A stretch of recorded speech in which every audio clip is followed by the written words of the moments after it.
राहत्या घरी गांजाची विक्री करण्यास स्थानिक गुन्हे शाखेच्या पथकाने छापा टाकून पकडले। मतीन बशीर शेख असे त्याचे नाव आहे। त्याला अटक करण्यात आली असून त्याच्याकडून 86,650 रुपये किमतीचा 8 किलो 660 ग्रॅम गांजा जप्त करण्यात आला आहे। शहरातील ख्रिस्त गल्लीत ही कारवाई केली। या प्रकरणी कोतवाली पोलीस ठाण्यात गुन्हा दाखल करण्यात आला आहे।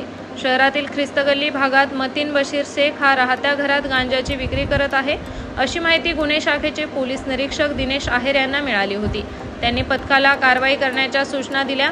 कोतवाली पोलीस ठाण्याचे पोलीस निरीक्षक प्रताप दराडे आणि स्थानिक गुन्हे शाखेतील सहाय्यक पोलीस निरीक्षक हेमंत थोरात यांच्या नेतृत्वाखाली पोलीस अंमलदार संदीप पवार, संतोष खैरे, रवींद्र घुंगासे, जालिंदर माने, विशाल तनपुरे, भाग्यश्री भिटे यांच्या पथकाने मतीन बशीर शेख याच्या घरावर छापा टाकला।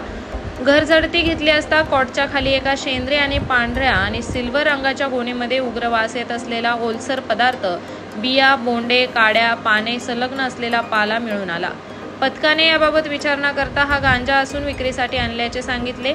पथकाने गांजा जप्त केला आहे। कोतवाली पोलीस ठाण्यात गुंगीकारक औषधी द्रव्य आणि मानव व्यापारावर परिणाम करणारे पदार्थ कायद्याप्रमाणे गुन्हा दाखल करण्यात आला आहे।